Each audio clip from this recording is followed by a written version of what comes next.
So hello everyone and welcome back to the Nesbitt Connection podcast. First off, I want to thank you for your continued support. The thing is, it means the world to me when I hear so many people, or I guess maybe see so many people, especially on social media, saying how they enjoy the podcast and they're learning from it. And it's great to see the numbers are going up. There's more and more people actually that are, listening to this podcast, and hopefully I'm helping, to help you to grow your leadership skills and get along with life, because I'm going to tell you, it's a crazy world out there. This is no kid's game anymore. It's a crazy world out there.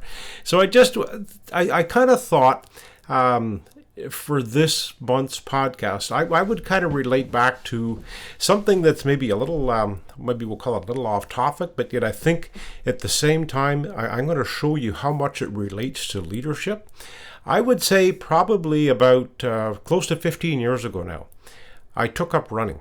And the thing is that I absolutely love to run. It's one of those things that I have very few regrets in my life, but if I do have one regret, I just wish I would have started running back in my 20s as opposed to my 40s, because I love it that much. However, I know I can't change the past. Yesterday ended last night. But I just want to share with you a little bit, what I've learned about growing leadership skills, with regards to running. Okay. The interesting thing is that, when we want to say, invest in ourselves and maybe try to become better people, it's a lot of work. We got to kind of change from the ordinary, and it's different. There's a chance people could maybe laugh at us if you go to work and you tell somebody that you're enrolling in some sort of a leadership course or you're reading a self-help book. Chances are people might tease you and bother you about it. I've seen it. I've witnessed it. And truth be known, many, many years ago, I might have did the same thing. So I know that that's a reality. But I want to share with you about, the funny thing is, like, the first time that I went for a run, I waited till it was dark so nobody could see me. And I also waited till my family was gone, because, you got to remember, I got 2 daughters and a wife, and all 3 of them will say have a good sense of humor, and we all love to tease each other. So I went out one night when they weren't around and it was dark, nobody could see me, and I absolutely fell in love with it. And I ran, I want to say 2 kilometers. This obviously it seemed like 100 today, but I went about 2 kilometers, and I felt absolutely wonderful. But the point I want to make here is that, when I came home, I didn't bother stretching. Why would you listen to the experts? The experts don't know what they're talking about.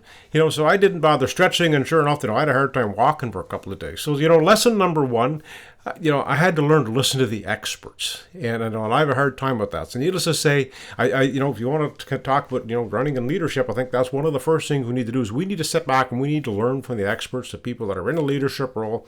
We all have mentors, and we sometimes don't even know our mentors. We've just maybe seen them online, or we follow their books. But I think it's very important that we follow, listen to the experts. The next thing I want to kind of point out is that, I just kind of kept going further and further, and I fell in love with it.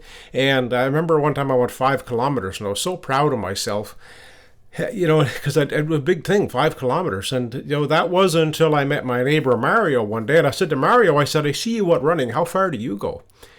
And he said, I usually go 10 kilometers. And he told me the route. And I thought, oh, my God, how could anybody ever do something like that? To me, 10 kilometers was just out of the question. But, I kept at it, and I kept at it, and I kept at it, and I actually went 10 kilometers. I have a cousin who I'm quite close to, and she's a runner, ran many marathons, and I know she kind of got me into running, and she says, Mark, she says, you should try a race. And I thought, well, I really have no desire to race. I'm just not that type of person. And she said, well, no, try it. She said, there's one in January. And she says it's there's nobody around, that it's a good race to start in. And sure enough, she talked me into it. I signed up and I ran my very first 10-kilometer race. And I want to say it was like maybe the first or second week of January. It was cold. Oh, goodness, it was cold. And the thing is that I'd heard this before, and now I'm living proof that once you do one race and you get cheered on, the bug bites you, and you want more. You want more of that adrenaline rush at the finish line, of the people cheering you on and being able to pass somebody. It can become very addictive. And that's much the same when you get in a leadership role. We like it when people cheer us on. We like it to pass other people. We like it to pass other companies. We like to pass competition. And it can be very addictive. I fell in that trap and I know it, and it's a good thing. So then I did this 10-kilometer race, and my cousin then says, she said, Mark, if you can run 10K, you can run a half marathon. And I thought that was just completely ridiculous. Remember, I'd only been running maybe 6 months at the most. So she said, no, sign up for the half marathon. I'll help you. Sure enough, I signed up for this half marathon, and it was a spring race in Ottawa, and it was May, and it was hot. And, I really, I wasn't into running enough. I didn't have all the electronic gadgets maybe like I have today. Okay, I got the Apple Watch today, and it tells you, how fast you're going and your pace. Didn't have all that. And the interesting thing is, I remember, I forget the guy's name, but he was an NFL football player, and he ran a half marathon. And I think it was an hour and 55 minutes. And I thought, well, if I can just beat this NFL player, I'll be happy. And, the funny thing is that, I actually beat him by a couple of minutes. I think in my first half marathon, I was like an hour and 53 minutes. And I was hooked. I was absolutely hooked. And what kind of brought this up is I just finished, not that long ago, actually.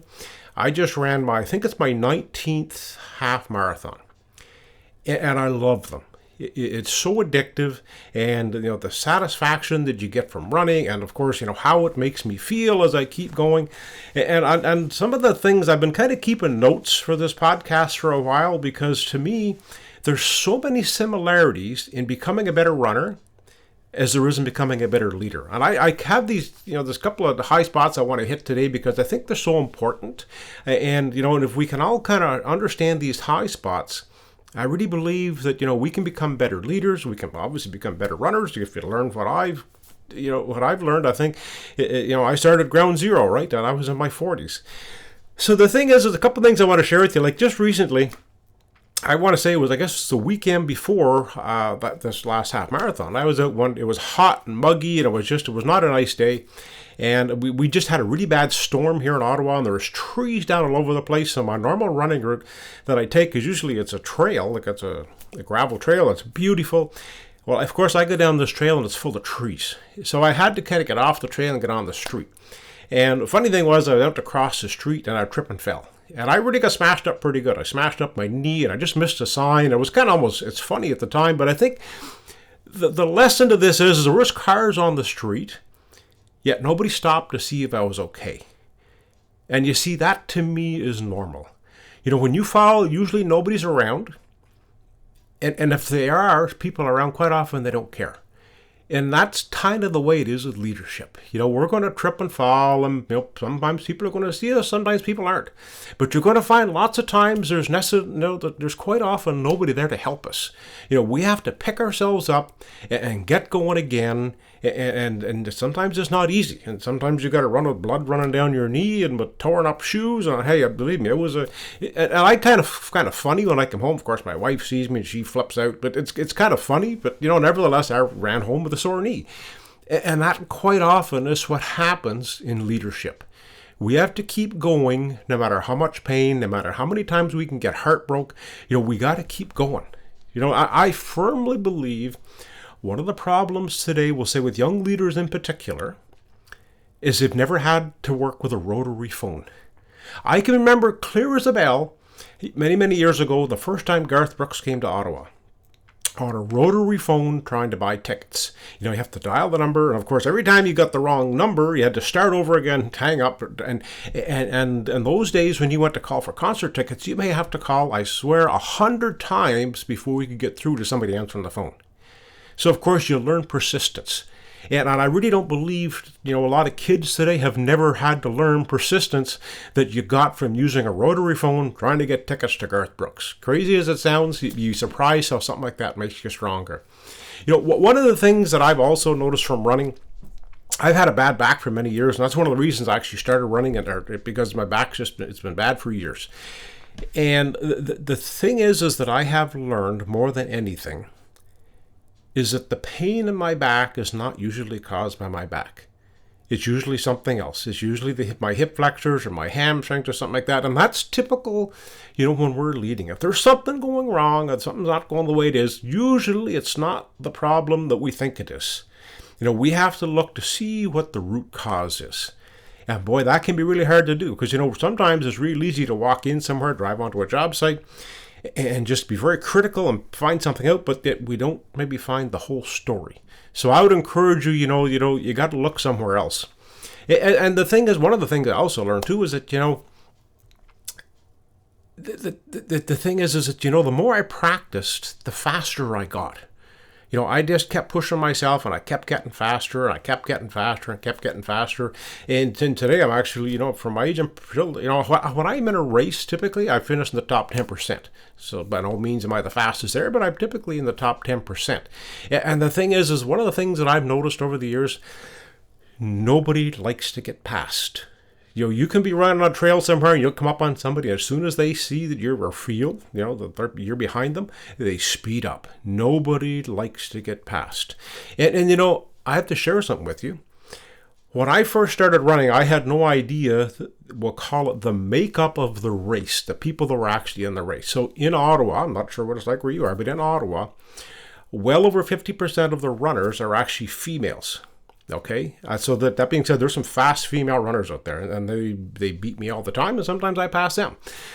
And this is not but I'm a guy. I notice females. I'm sorry, but I do. And the thing is that one of the things that I found is that I got faster. I would finish near the front of the race. And the thing is when you finish near the front of the race, the people around you tend to be in better shape. So it's like this, the better I got, the faster I got, the better the people were around me at the finish line. And I think that's so important if you're in a leadership role. If you want to become better, the first thing you need to do is you need to become better so you can surround yourself with people as good as you that can keep up to your pace. And that's one of the things that I have learned. Come a number of years ago, before all this COVID nonsense happened, I joined a gym and I used to go there all the time. And I typically just ran on the treadmill. That's because I just love to run. And I get on the treadmill, and I'm going to tell you, when you get on a treadmill, I'm not so certain there's anything more boring than running on a treadmill. It's like watching John Deere paint dry. I swear to God, it's just that boring. And you don't think you're going anywhere, and it's a lot of work. And sometimes, when we're in a job, it might feel like the same way, that you're working, and we're not going anywhere. So one of the things that I learned if I was going to run on a treadmill, and I was literally cover the screen of the treadmill with a towel. Because if I couldn't see it to get distracted, I seemed to get along a lot better. I didn't notice it. And I'd be listening to an audiobook, and I'd get kind of into the audiobook, and I didn't notice it as much. And you see, that's quite often what we have to do. We have to be careful when we're on a job and we're trying to get ahead and we're trying to grow. We need to be careful that we don't get distracted with the boredom. And we have to keep our mind active and keep our eye on the ball. That's what we have to do. We got to keep our eye on that finish line as to where we're going. And the thing is, I'll give you an example. Sometimes as you get old, you notice this. My chiropractor told me a long time ago, he says, Mark, he said, I've never seen anybody like you. He says that it seems like the more you abuse your body, he says, the better you feel. And I said, well, why is that? And he said, it's like this. He says, motion equals lotion. He says, as you keep going, you get your joints loosened up and whatnot. He says, motion equals lotion. And you see, that's the same thing. If we want to try and get ahead and we want to grow ourselves, we need to do the same thing because motion equals lotion. And don't ever forget that, because I think that's so true. One of the things, and you can probably tell by looking at me if you see me in person, is no matter how hard I run, I cannot seem to outrun my fork. I've got a sweet tooth. There's nothing better than, especially in the summer, boy, there's nothing better than ice cream or gelato. I'm hooked on it. And the thing is, I swear, if I did not have such a sweet tooth and that love food so much, I'd probably be 30 pounds lighter. So the thing is, I can't outrun my fork. And you see, that's much the same way. If we want to, grow our leadership skills, sometimes if we want to work on ourselves, sometimes the first thing we need to do is learn to limit, we'll call it some friendships, relationships, and who we spend our time with. The last thing we want is somebody kind of say, hey, you're never going to get ahead. Why are you wasting your time doing that? And sometimes it can be family. I've seen it and I've witnessed it. It's happened to me. So like I say, sometimes, we got to learn we can't outrun our fork, but sometimes, we can't outrun the people we associate with because we want to make sure that we associate with winners, people that are going to cheer us on. And one of the things that that I've learned a long time ago is I'll wake up. It's actually my wife and I had this conversation this morning. I said I'm not looking forward to getting older. Here I am now, 58, and I get up in the morning and I'm stiff. It takes me a half an hour to get warmed up.